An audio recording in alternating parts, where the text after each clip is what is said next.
Hey kids, welcome to our little Grizzo TV. एक समय की बात है। एक बड़े और सुंदर राज्य में एक राजा और रानी रहते थे। वे बहुत समय से एक बच्चे की इच्छा कर रहे थे। उन्होंने बहुत इंतजार किया और एक दिन उनका सपना सच हुआ। रानी ने एक प्यारी सी बेटी को जन्म दिया। उन्होंने उसका नाम ऑरोरा रखा क्योंकि वह सुबह की धूप की तरह सुंदर थी। सारा राज्य बहुत खुश हुआ और राजा ने कहा, चलो एक बहुत बड़ी पार्टी करते हैं। पार्टी में 7 अच्छी परियां आईं और उन्होंने नन्ही ऑरोरा को आशीर्वाद देने का सोचा। पहली परी ने कहा, मैं तुम्हें सुंदरता का वरदान देती हूँ, तुम बहुत सुंदर बनोगी। दूसरी परी ने कहा, मैं तुम्हें कोमलता देती हूँ, तुम नजाकत से चलोगी। तीसरी परी ने कहा, मैं तुम्हें एक प्यारी आवाज देती हूँ, तुम पंछियों की तरह गाओगी। चौथी परी ने कहा, मैं तुम्हें समझदारी देती हूँ, तुम बहुत कुछ सीखोगी। पांचवी परी ने कहा, मैं तुम्हें दयालुता देती हूँ, तुम सबके साथ अच्छा व्यवहार करोगी। छठी परी ने कहा, मैं तुम्हें खुशी देती हूँ, तुम हमेशा खुश रहोगी। अब 7वीं परी की बारी थी, लेकिन तभी कुछ बुरा हुआ। अचानक एक बुरी परी आई जिसका नाम था मलेफिसेंट। वह बहुत नाराज थी क्योंकि उसे पार्टी में नहीं बुलाया गया था। वह गुस्से से बोली, जब ऑरोरा 16 साल की होगी तब वह एक कताई पहिए को छुएगी और हमेशा के लिए सो जाएगी। राजा और रानी बहुत डर गए और दुखी हो गए, लेकिन 7वीं अच्छी परी ने अभी अपना वरदान नहीं दिया था। उसने कहा, घबराइए मत, वह हमेशा नहीं सोएगी। जब कोई उसे सच्चे प्यार से चूमेगा तो वो जगाएगी। यह सुनकर राजा रानी को थोड़ी राहत मिली, पर चिंता अब भी थी। राजा ने ऑरोरा को सुरक्षित रखने के लिए एक नया नियम बनाया। अब पूरे राज्य में कोई कताई पहिया नहीं होगा।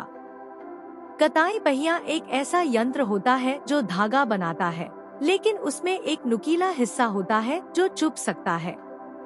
राजा के आदेश पर सबने अपने अपने कताई पहिए तोड़ दिए और नया कोई नहीं बनाया। ऑरोरा बड़ी होकर एक बहुत ही खुश और दयालु लड़की बनी। उसके सुनहरे बाल और नीली आंखें थीं। वह महल के बगीचों में खेलना और पंछियों के साथ गाना बहुत पसंद करती थी। राजा और रानी उसे बहुत प्यार करते थे और उसे हमेशा महल के अंदर सुरक्षित रखते थे। उन्होंने कभी उसे उस बुरी परी के श्राप के बारे में नहीं बताया, क्योंकि वे नहीं चाहते थे कि वह डर जाए। जब ऑरोरा 16 साल की हुई, वह महल में घूम रही थी। तभी उसे एक दरवाजा दिखा जो उसने पहले कभी नहीं देखा था। उसने दरवाजा खोला। अंदर एक संकरा सा सीढ़ियों वाला रास्ता था। वह नीचे उतरी और एक छोटा सा कमरा देखा। कमरे में एक बूढ़ी औरत बैठी थी जो कताई कर रही थी। असल में वह बूढ़ी औरत मलेफिसेंट थी जो भेष बदल कर आई थी, लेकिन ऑरोरा को ये बात नहीं पता थी। नमस्ते, ऑरोरा ने प्यार से कहा, आप क्या कर रही हैं? बूढ़ी औरत बोली, मैं धागा बना रही हूँ, ये मजेदार है, क्या तुम भी आजमाना चाहोगी? ऑरोरा ने पहले कभी कताई पहिया नहीं देखा था। वह बोली, हाँ जरूर। वह बैठ गई और नुकीले हिस्से को छूते ही बोली, ओह, और तुरंत गहरी नींद में चली गई। जैसे ही ऑरोरा सोई, श्राप ले जादू से महल के सभी लोग सो गए। राजा अपनी कुर्सी पर सो गए। रानी फूलों के साथ सो गई। रसोइया, नौकर, सिपाही और यहाँ तक कि जानवर भी सब सो गए। महल के चारों ओर एक बड़ी दीवार जैसी कांटेदार झाड़ी उगाई, जिससे कोई अंदर नहीं जा सके। कई साल बीत गए। लोगों ने कहानियां बनाई। जंगल में एक महल है जहां एक सुंदर राजकुमारी सो रही है। जो किसी के प्यार भरे चुंबन का इंतजार कर रही है। कई राजकुमारों ने झाड़ियों को पार करने की कोशिश की, लेकिन कांटे बहुत मोटे और तीखे थे। कोई भी महल तक नहीं पहुंच पाया। दूसरे राज्य में एक राजकुमार था जिसका नाम फिलिप था। वह साहसी और नेक दिल था। जब उसने सोई हुई राजकुमारी की कहानी सुनी तो उसने कहा, मैं उसे बचाऊंगा। वह अपने घोड़े पर सवार होकर जंगल की ओर निकल पड़ा। जब उसने कांटों की दीवार देखी तो वह रुका नहीं। उसने अपनी तलवार निकाली और शाखाओं को काटने लगा।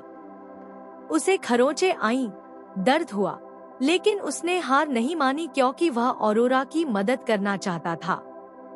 बहुत कोशिशों के बाद राजकुमार फिलिप महल के अंदर पहुंच गया। वह महल की ऊंची मीनार तक गया और वहां ऑरोरा को सोते हुए पाया। वह बहुत शांत और सुंदर लग रही थी, जैसे कोई अच्छा सपना देख रही हो।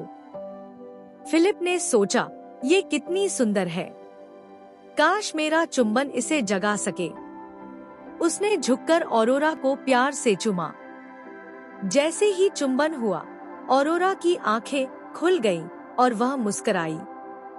मुझे जगाने के लिए धन्यवाद, उसने कहा। और उसी समय पूरे महल के लोग भी जाग गए। राजा रानी दौड़ते हुए आए और अपनी बेटी को गले से लगा लिया। सारे कांटे गायब हो गए और सूरज की रोशनी फिर से चमक उठी। ऑरोरा और राजकुमार फिलिप को एक दूसरे से प्यार हो गया। उन्होंने शादी करने का फैसला किया। शादी में खूब संगीत, नाच गाना और स्वादिष्ट खाना था। सातों अच्छी परियां फिर आईं और बोली, हम तुम्हें खुशहाल जीवन का आशीर्वाद देते हैं। पूरा राज्य बहुत खुश था और बुरी परी मलेफिसेंट कभी फिर नहीं दिखी और सबने हमेशा हमेशा के लिए खुशी खुशी जीवन बिताया।